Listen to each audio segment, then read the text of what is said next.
Wow, man. Just wow. That main event that we just seen was something else. Fantastic main event, honestly, in my opinion. But we'll get more into it as we get to that in this review. But it really was a fantastic main event. Even though the rest of the show was rather kind of lackluster. But let's not waste any time bullshitting here, and let's just kind of get right into this review. I didn't really watch the pre-show because I just didn't get to my TV on time. But I did check to see who won, and in our kickoff show for the Cruiserweight Championship, apparently Buddy Murphy defeated Akira Tozawa, and he is still the Cruiserweight Champion, just as I pretty much predicted in my preview and predictions video. I don't see Buddy Murphy losing it anytime soon until someone really steps up to the plate and shows that they can be better than he is. Because right now, like I said, he's the best in that division, and if you're the best, you should be rewarded. And that's exactly what Buddy Murphy is getting right now. He's getting rewarded for being the best in his division, and he'll probably be the champion for quite a while. Maybe he'll lose it at WrestleMania if somebody else steps up, but I doubt it. And it'll probably be on the pre-show, so it's not like anybody's going to care regardless. So, let's get right into the main card. We opened up the Elimination Chamber pay-per-view with the Women's Tag Team Championship Elimination Chamber match. I believe it was started by Bayley and Sasha, obviously. And I think it was Mandy Rose and Sonya Deville who also started with them. The match in the beginning, that was a little sloppy, a little slow. There was one moment where I think Bayley had, I think it was Mandy Rose, like, caught in the chains, like, elevated, and then she gave her, like, a pretty nice neck breaker. That was a pretty sweet spot. But besides that, it was kind of slow, and like I said, there was a few sloppy spots in the beginning. I started to pick up when everybody had that little spot where they were, like, kind of all hitting their finishers. That was a cool spot, and got a nice reaction from the crowd.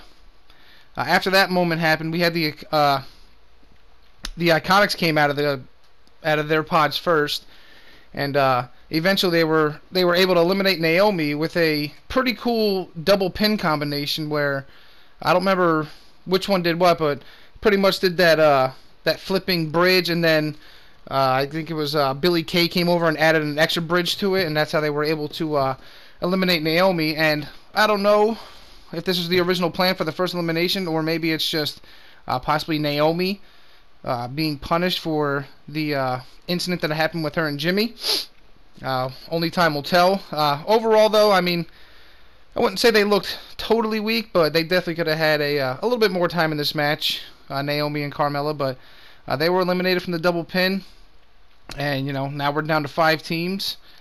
Let's see here. I don't remember what order everybody came out. For some reason, I didn't write it in my notes. It doesn't really matter because besides Naomi and Carmella, no other team was eliminated until all the teams were officially in the match. And the Iconics at one point, they try and hide in a pod after Tamina and Nia Jax come out. Excuse me, I'm still getting over my cold. And then they get slinged after they get eventually get grabbed out of the pod. They get slinged into the chamber by Nia Jax and Tamina. It looked pretty brutal, not gonna lie. Eventually they were thrown back into the ring, and they were given double Samoan drops, and just like that, the Iconics were eliminated. You could tell the crowd they were kind of into the Iconics because there was a few boos when they were eliminated. I don't know if it was because they were eliminated or if it was because Nia Jax and Tamina were doing it, because nobody gives a fuck about Tamina. Nia Jax, does have some heat, but Tamina is just god-awful, dude. She's so fucking boring. We then got a couple of decent tag moves by the Riot Squad. And I want to make a side note. Oh, excuse me. God. On Mandy Rose, who I feel is really coming into her own here. You can just tell that when she goes out there, she's trying to prove people wrong, that she's not just like this pretty face, this blonde.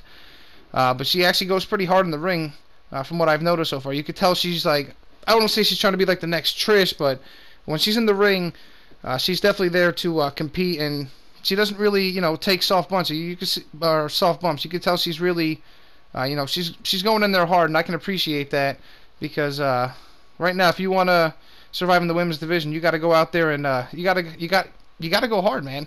There's no pussyfooting around anymore. You start pussyfooting around, and you're going to get lost in the shuffle. At least in my opinion, because this whole women's evolution is about how they can compete with the men on the physical level. And Mandy Rose is definitely stepping it up here and proving that she can go.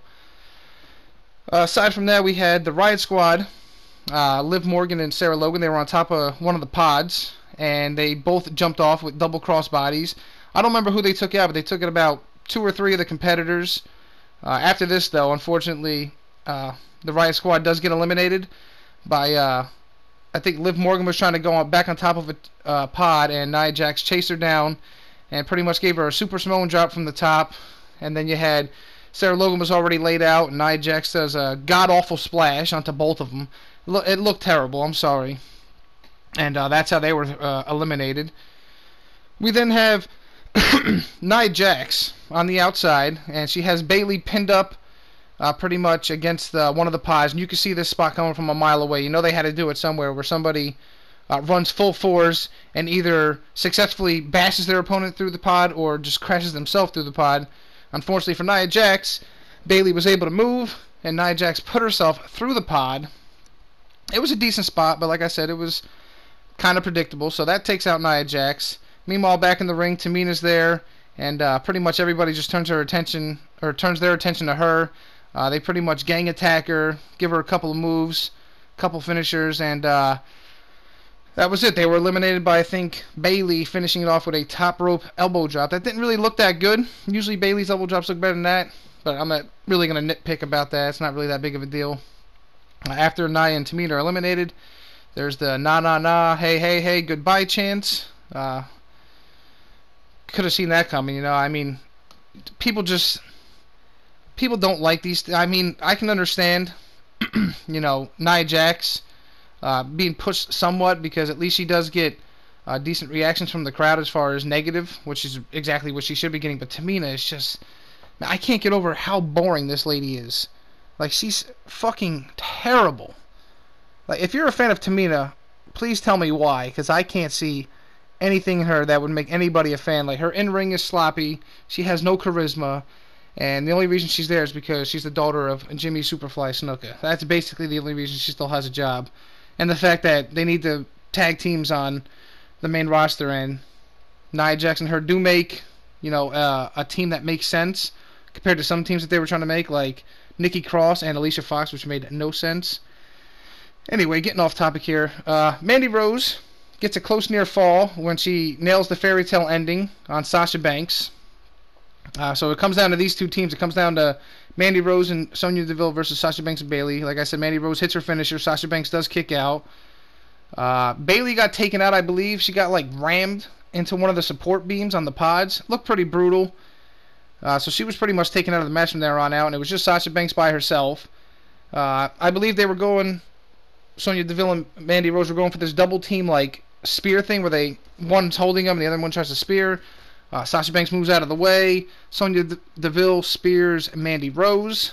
This allows Sasha Banks to lock in this alternate version of the Banks statement, where she was using her leg, I guess, because her arm was kind of messed up. And, Deville taps out, and Sasha and Bayley are your new women's tag team champions. It was a little predictable, yes, but sometimes predictable isn't always bad, and it was a feel-good story. They had a post-match interview, and you can just see the genuine emotion coming from both women. While I don't think the women's tag team titles were needed right now because of the lack of teams on the main roster, it was a nice moment. The crowd was kind of into it, and you can just tell that Sasha and Bayley were pretty emotional finally having their hard work pay off after the disastrous 2018 they had, where it was just nobody cared. It was just god-awful booking the whole year, and finally they got a nice moment here where they become the first ever, and I use that in quotations, women's tag team champions. Moving on from that, we move into another tag team title match, which involves, obviously, Shane McMahon and The Miz defending against the Usos. The Miz comes out. He has Maurice come out. They announce that they're having another baby. It's a pretty good moment for The Miz. You could just tell this guy's living on cloud 9 right now. he's in a somewhat relevant storyline as far as TV time on SmackDown, and he's got a beautiful wife, and he's about to have another child on the way. The dude has earned my respect from where he started. Coming from a reality TV show on MTV to becoming, the Miz in ECW, or the WWE's version of ECW back in the day with John Morrison. So where he's come now is pretty impressive. And JBL's probably eating his words for all the times he bullied the Miz back in the day, kicking him out of locker rooms. So suck on that, JBL. Anyway, nothing too out of the ordinary in this match. Eventually we got a coast-to-coast from Shane McMahon on Jimmy Uso. And then Jey Uso was in the other corner. Shane goes for another one. Unfortunately, he gets kicked out of midair. You could just see they're trying to relive that spot with Shelton Benjamin and HBK, but nothing will ever compare to that moment. I mean, the closest one I can think of was Adam Cole and Ricochet, a takeover, whatever the last takeover was. I forget where it was. Or not the last one, but two takeovers ago where Ricochet went for like a moonsault and he got caught in midair with a super kick. That was a pretty sweet spot. It was the closest one to the HBK and Benjamin one as far as looking good. This one wasn't bad. It looked decent, but it just doesn't compare. Anyway, we go on, and we have The Miz fighting off the Usos. Jimmy runs into Jay with a tope suicida by mistake. Miz then starts hammering on Jay and leaves him laid out on the table. Shane then climbs to the top rope. He hits the Leap of Faith elbow drop through the table on Jay. Back in the ring, we got Miz and Jimmy going at it. Miz does eventually hit a skull-crushing finale.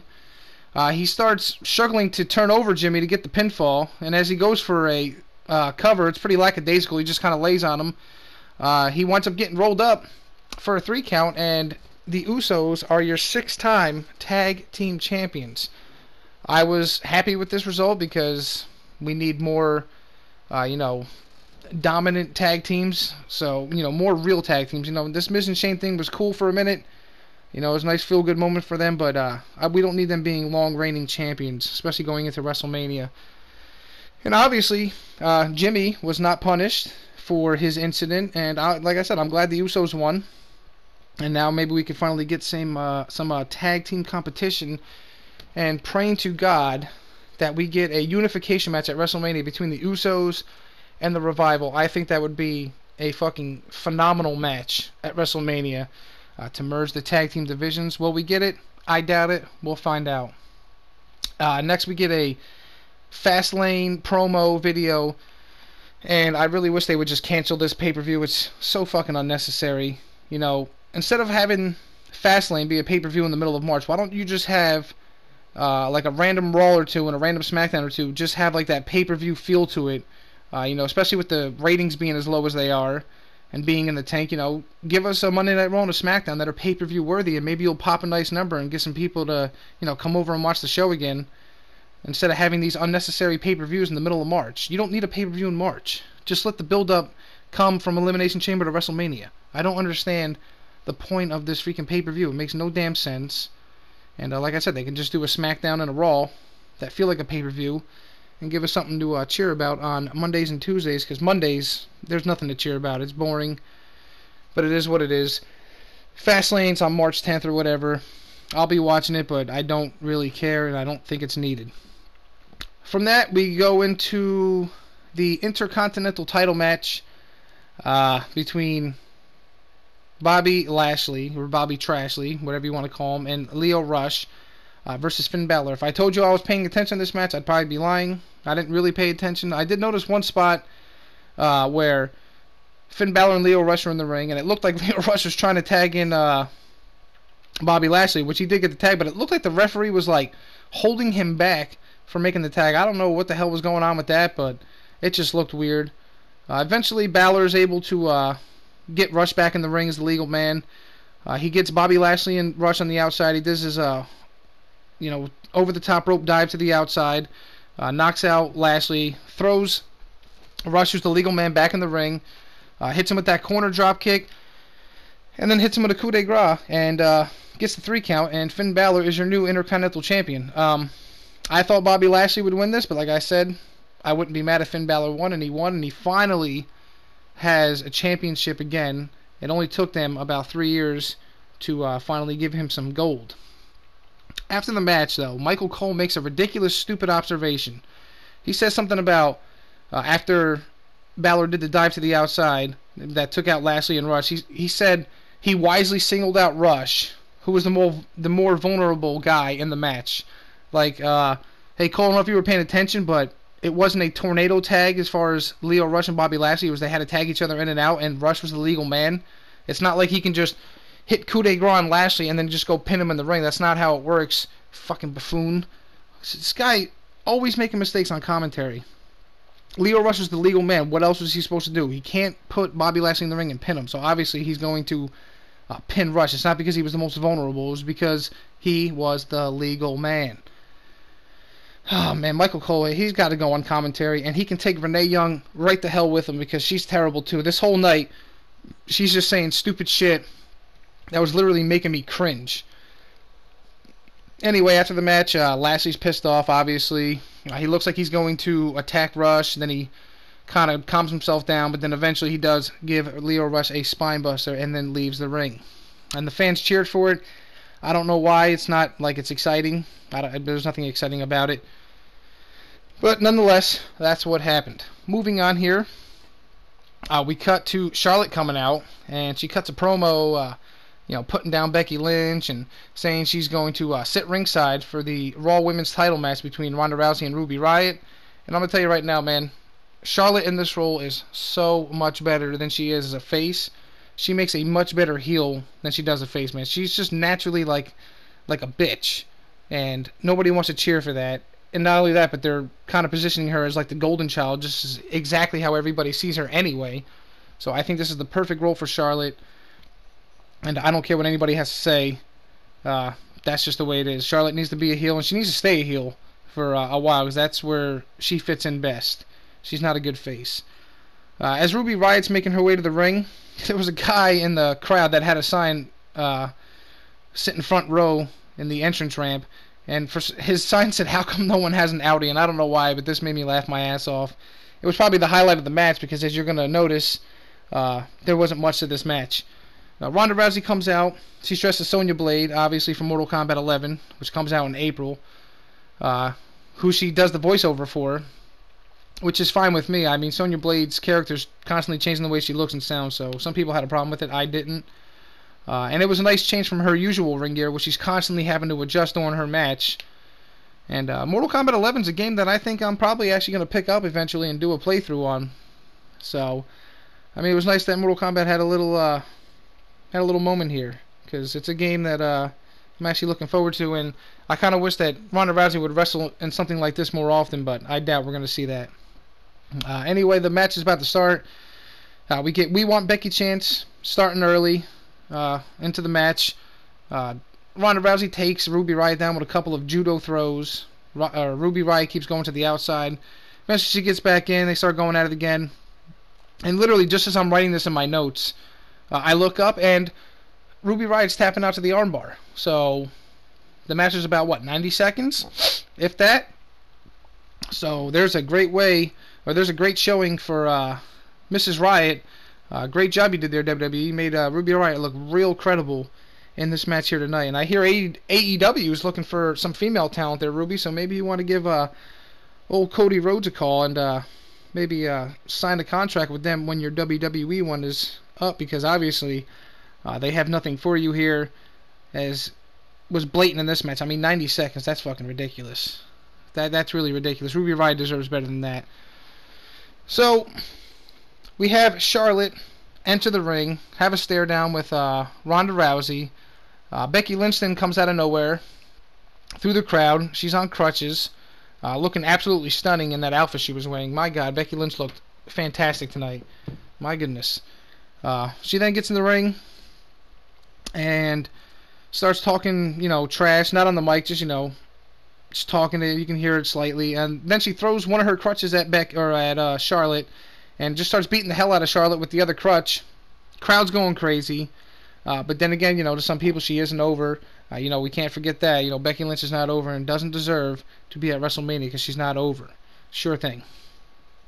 Becky then pretty much says, here you go, because Ronda Rousey had the other crutch, and Becky Lynch says, hey, here, have at it, because if you remember at Survivor Series, Charlotte beat down Ronda Rousey with a kendo stick. So it's pretty much Becky saying, here, get some revenge, beat her down with the crutch. Ronda looks a little hesitant at first, and eventually she does go in to do that, and then Becky just starts beating the hell out of Ronda Rousey with the crutch, and the fucking crowd is absolutely losing their shit. They're fucking loving it.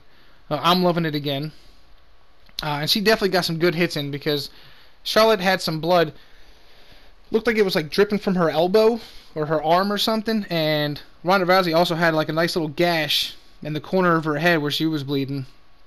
And honestly, I'm liking this build for Mania. This is definitely the best storyline that we got going right now. And yeah, I'm enjoying this ride. I think tonight was a great little build up for it. I just didn't like the way Ruby Riott was treated in the whole thing, but it is what it is, man. There's nothing I can do about it. And we'll just see where it goes from here. Then Becky Lynch then is escorted through the crowd, out of the arena by security. And then we just literally slide right into Baron Corbin coming out for the most unanticipated match in pay-per-view history against Braun Strowman. Yes, I kid, maybe not the most unanticipated match, but really, who the fuck was looking forward to this match? I know I wasn't. Anyway, the match starts. Instantly, a kendo stick is brought into play because obviously these guys can't really go in the ring without stipulations. Well, maybe Baron Corbin can, but you can just tell Braun Strowman needs stipulations, which I'm fine with, but at the same time, like every match is like no disqualification, excuse me, a ladder match or TLC match or whatever the hell it is. And, it just shows, his weaknesses of that he can't go in anything that's not a stipulation type of match. What happens in this match here? Corbin, like I said, starts wearing out Strowman with the kendo stick. Doesn't last too long. Braun Strowman eventually grabs the kendo stick, breaks it, then yells at him that he doesn't need a kendo stick to whip his ass. Yeah, I laughed a little bit. It was pretty funny. But the match itself was... eventually Strowman puts a table in the corner of the ring and power slams Corbin through it. And instead of going for the cover, like a smart person, Drew McIntyre's theme song hits. And of course, Braun Strowman's instantly distracted by this. He's taking his sweet-ass time getting down to the ring as McIntyre. Fucking Strowman could have pinned Corbin like 5 times in this amount of time. So McIntyre's at ringside, distracting Strowman. Here comes Bobby Lashley out of nowhere, hits him with a chair. They start doing a 3-on-1 beatdown. They grab 2 sets of stairs, like the bottom parts of the stairs, the nice flat parts, and they set up both of them in the ring, and then they start stacking 2 tables in the middle of the ring. At this moment, they start hitting a couple of finishers. You see a Claymore kick, a spear, and at this moment, I'm thinking, this would be a nice moment for a Bray Wyatt return, and maybe even Luke Harper, because I hear they're both ready to come back. So this would have been a great moment for that. Even if Luke Harper is not 100% ready, I know he's at the Performance Center getting ready, so I mean, you could have just had him come out here while he's still getting ready just to make an appearance. He doesn't have to wrestle right away. Anyway, we didn't get that. We didn't get a Bray Wyatt appearance. Instead, we got Lashley, Corbin, and McIntyre triple power bombing Shield style. Strowman through the 2 stacked tables. Corbin then gets the pin. Obviously, it's no disqualification. And Corbin defeats Strowman. So that's 2 matches that I got wrong. But I did say that the only way that he would win if there's some kind of fuck finish, which that's exactly what this was. Loads of interference. And like I said, if we would have got a Wyatt return tonight, that would have popped the crowd huge. But we didn't get that. Maybe we'll get it tomorrow night. I don't know, but Strowman needs some backup, and Finn Balor is not the one I want to see providing that backup, because I'm over the whole Finn Balor messing with these guys, especially with Lashley and Corbin and all them. No, thank you. I'm over it. Let's move on. Alright, let's see here. Not only that, but this whole Strowman versus these 3 guys, this whole storyline is pretty fucking boring. And I think a Bray Wyatt return with Luke Harper would be some much-needed life into this boring rivalry. So, like I said, hopefully we'll get it tomorrow. I don't think we will, but one can only hope. because Bray Wyatt needs to be back on TV, man. I kind of miss the guy. I think he's criminally underrated, and he has not been treated fairly this far in his career with some ridiculous losses that he got, especially to Cena at WrestleMania 30. I still can't believe that they actually gave Cena that win, but that's another topic for another day. We then get a backstage segment with Shane McMahon and The Miz. The Miz showing some great intensity here at the fact that they lost the tag team titles. Like I said, Miz is just great at what he does, and I just don't think the tag division is where his strongest point is. His strongest point is by himself and cutting some sick promos, and the guy can go in the ring when he's in the ring with somebody who can lead. He's not really a lead man in the ring, but he can keep up. So hopefully we get something cool with The Miz. I think it's just leading to a Shane McMahon match at WrestleMania. Not really my cup of tea, but that's probably where we're going. We'll see where it goes on Tuesday. Then we get this...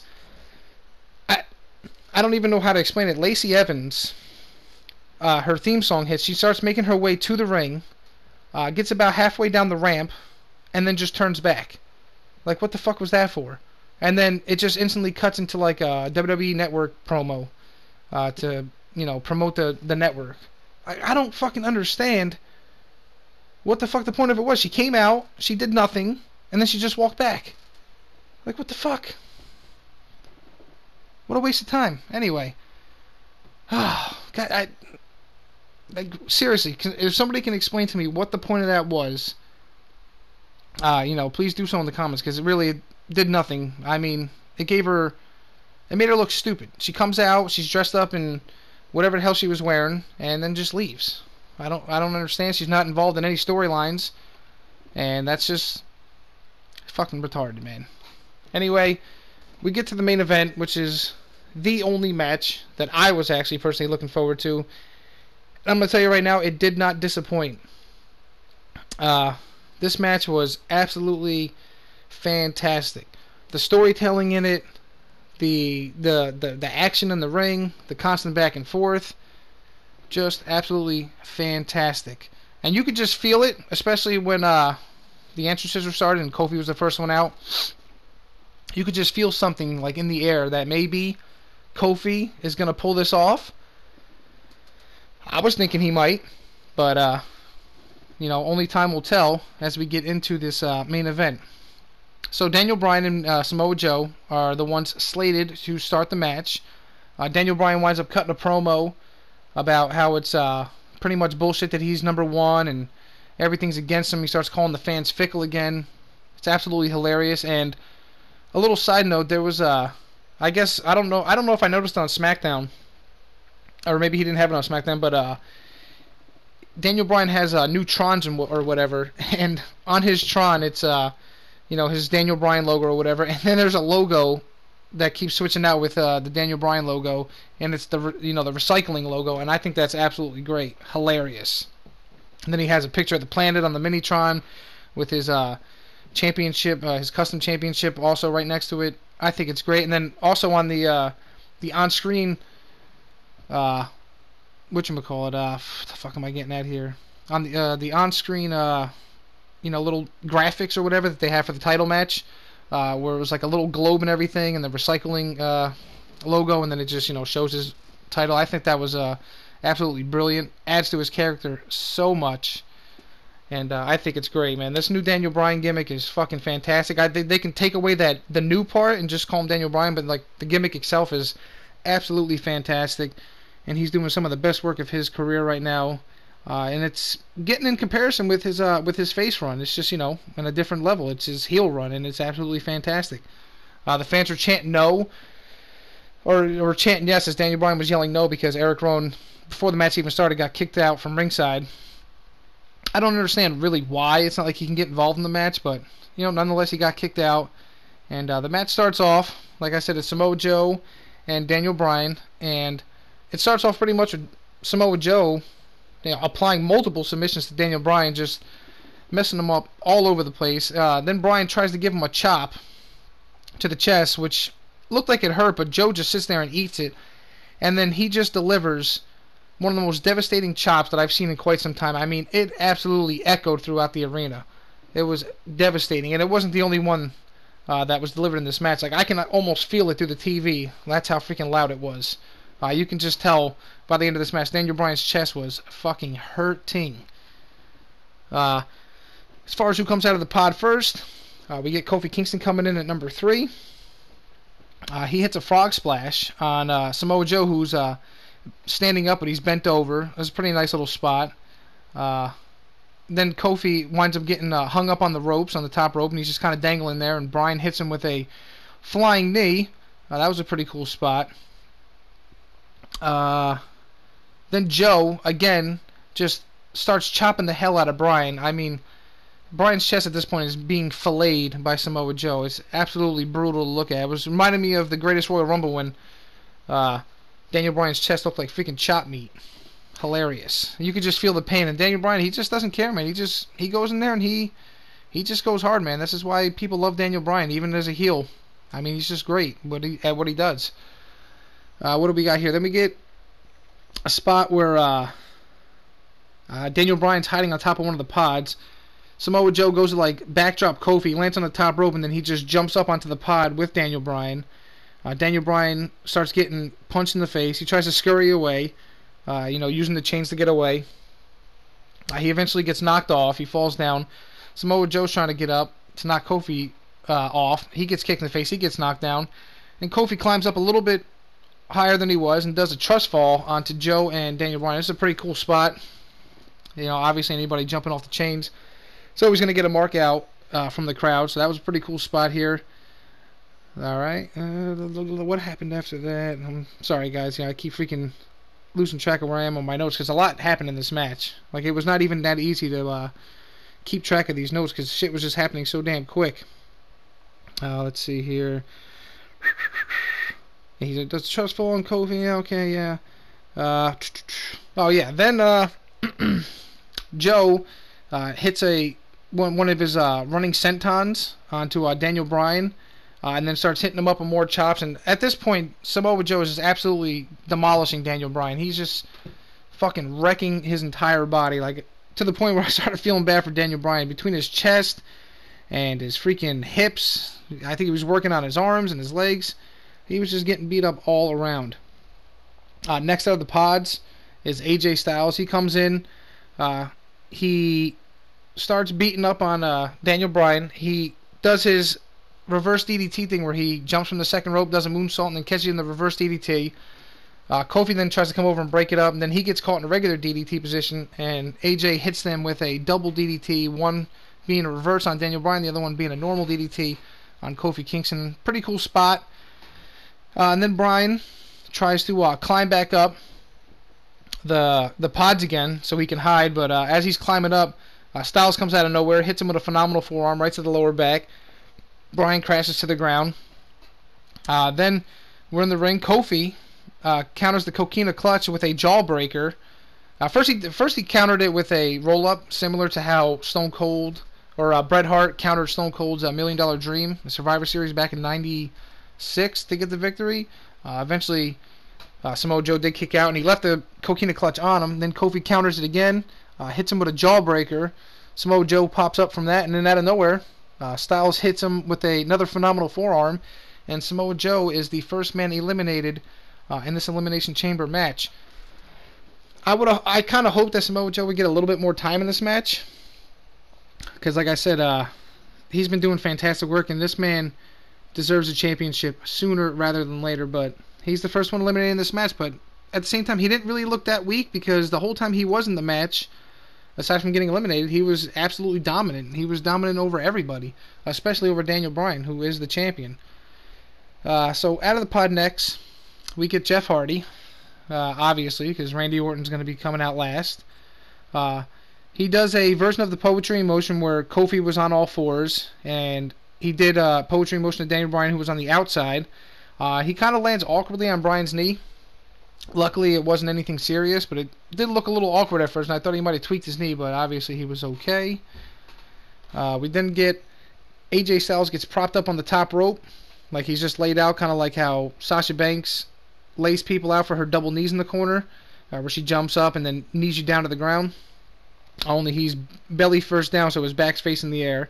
And then Jeff Hardy climbs one of the pods, and hits him with a swanton while he's in that position. And literally immediately after he hits the swanton, he gets back up from it, and then Daniel Bryan comes out of nowhere, hits him with the running knee, and Jeff Hardy is eliminated. Like, Jeff Hardy didn't even have a chance to register what the hell just happened. Hits the swanton and then instantly gets hit with the knee, and he is eliminated. So he was not in the match long. I wouldn't say he looked weak, but he had his little high spot, but he didn't really do much in this match. Hopefully we get something more out of Jeff Hardy coming up, because like I said, Jeff Hardy, you could tell he's on the last bits of his career, but hopefully he gets something before he does hang up the boots once and for all, which I'm sure is really not that far away. Then we get Styles. He's hanging up in the Tree of Woe in one of the corners. And in that same corner, Bryan's trying to hit a superplex on Kofi. And in typical WWE fashion, kind of like how they did in the women's match, which I forgot to mention, they did like where they do like the powerbomb superplex combination where there's like 5 people involved. They did another one here. This one was a little bit cooler though, because like I said, Styles was hanging from the Tree of Woe, and Daniel Bryan was trying to do a superplex. So Styles does like a sit-up, using his core strength, and he grabs Daniel Bryan in the German suplex position. So he German suplexes Daniel Bryan, while Daniel Bryan superplexes Kofi Kingston back into the ring. It was a pretty cool spot. I have nothing against it. It's just, when you get these multi-man matches, these spots happen literally every single match, and it's usually the same tired spot. At least this one was a little bit different, so I can appreciate it. But like, just because you have 4, 5, 6 guys in the match doesn't mean you have to involve all of them in a spot every single time. It gets a little bit tiresome, and it kind of, it kind of numbs you from what you're seeing. You've seen it so many damn times, and it really doesn't get a reaction out of it. It doesn't get one out of me anyway. But this one, it was alright. We then get Randy Orton. Gets released from his pod. Comes in, starts picking apart all 3 guys, stomping them, clotheslining them, slamming them down. Styles goes, eventually, after everybody does wind up getting back up, Styles goes for a phenomenal forearm on Kofi Kingston. And just as Styles hits the top rope and he's about to launch himself, Orton catches him in the RKO position and then just yanks him off the top rope and delivers a pretty devastating and beautiful looking RKO. And AJ Styles is eliminated. It was a beautiful spot. One of the better RKOs that I've seen in a while. A little bit similar to how we did it on Mustafa Ali, but a little bit different. But nonetheless, it was a beautiful looking spot. And like I said, AJ Styles gets eliminated. And now we're down to 3 guys. Kofi then gets drilled with the Orton DDT, but instead of being on the middle rope, he has him in the corner and he does the DDT from the top rope. He eventually kicks out, winds up regaining his composure. He then hits a Trouble in Paradise literally out of nowhere on Orton. I didn't see it coming.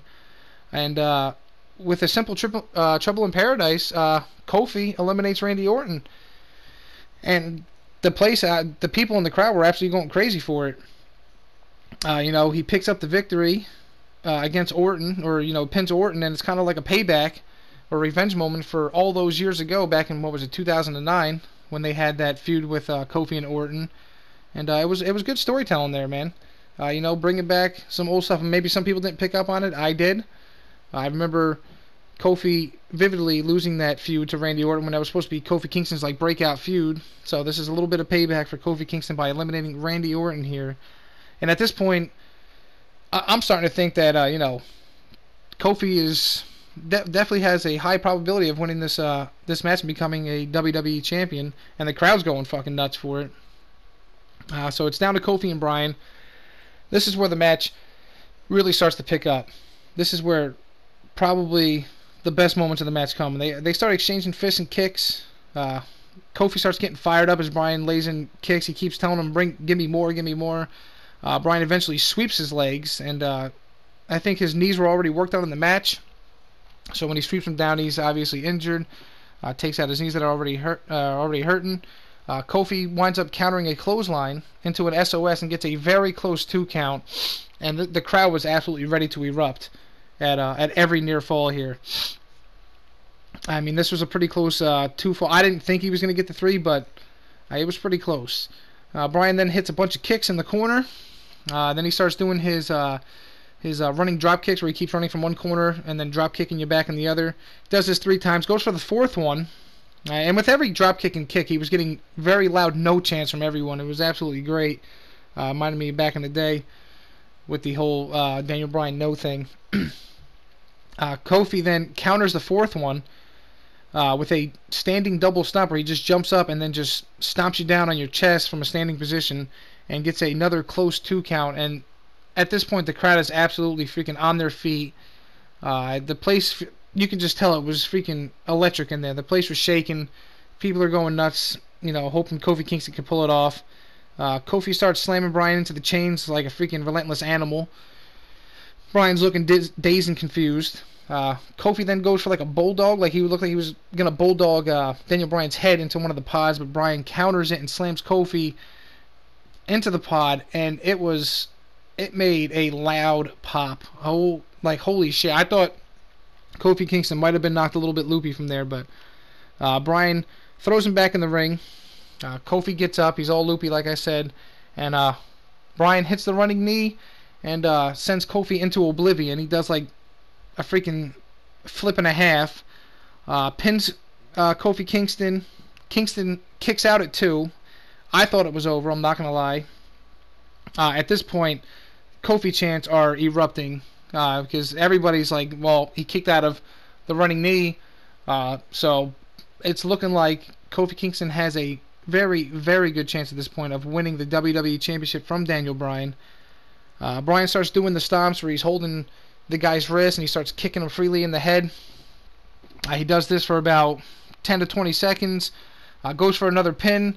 Kofi does look out of it, but he does kick out. I wouldn't have been surprised if that would have got a 3 count because I'm pretty sure he's won a match like that before where the guy was pretty much defenseless. I think it was against AJ Styles. I really don't remember. But like I say, Kofi kicks out. Daniel Bryan goes for another running knee, and as he's approaching, Kofi Kingston counters this into a beautiful Trouble in Paradise. Pins Daniel Bryan. Daniel Bryan kicks out at 2, and then quickly reverses it into a small package, and I was like, holy shit, is this really how it's going to end? But nope, Kofi Kingston kicks out at 2, so a very awesome spot there, very back and forth, and for some reason, when Daniel Bryan kicked out, and then was about to roll him up for the small package, the camera panned away and started focusing on the crowd.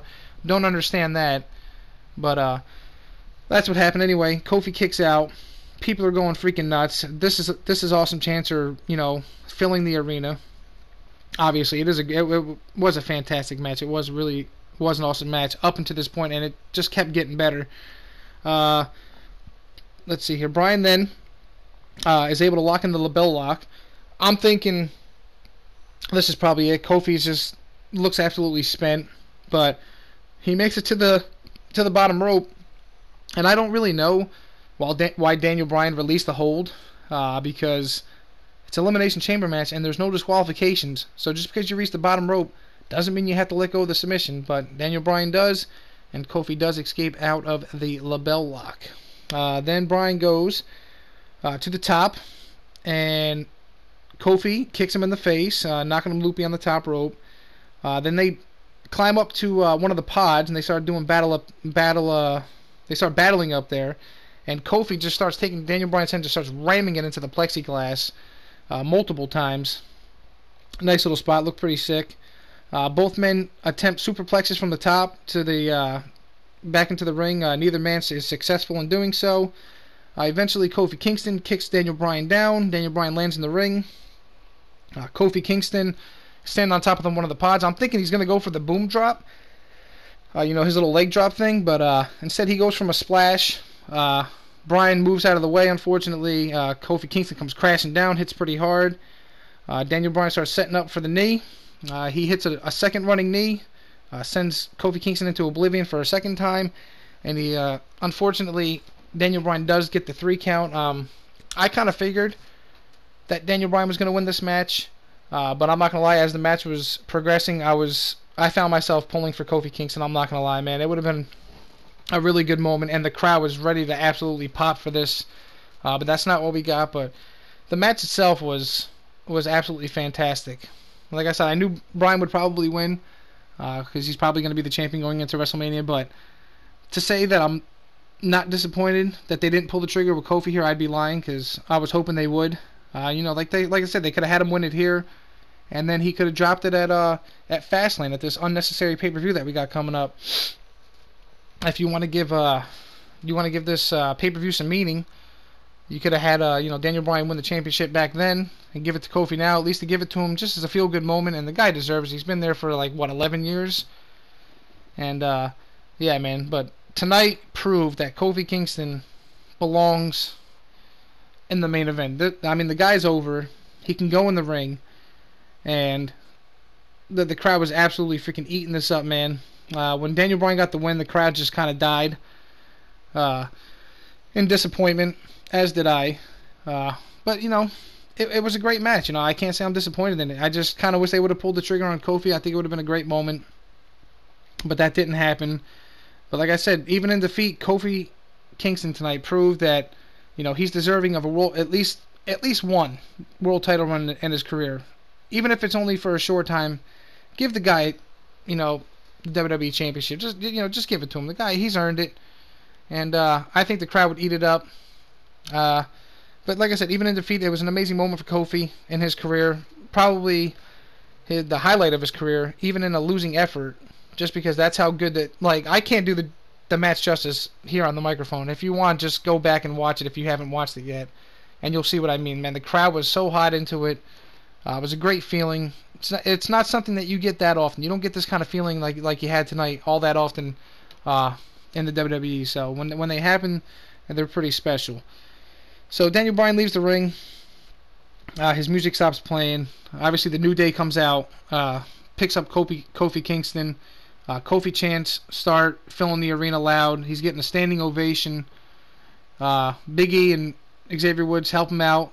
They sit on the steps of the chamber for a little bit, talking about how he deserves it, and, you know, Big E's pointing to him saying future world champion, and I believe the same. I mean, if it doesn't happen, that's a damn shame, but you know, only time will tell. But Kofi Kingston looked great tonight, and if this doesn't lead to something, then I'm going to be quite disappointed, because, you know, you got to strike while the iron's hot, and right now the iron for Kofi Kingston is fucking white hot. And so Kofi Kingston, or Big E and Xavier Woods, you know, walk up to the stage with Kofi, sit there and pander to the crowd one more time, another standing ovation, and that's pretty much how we close the show.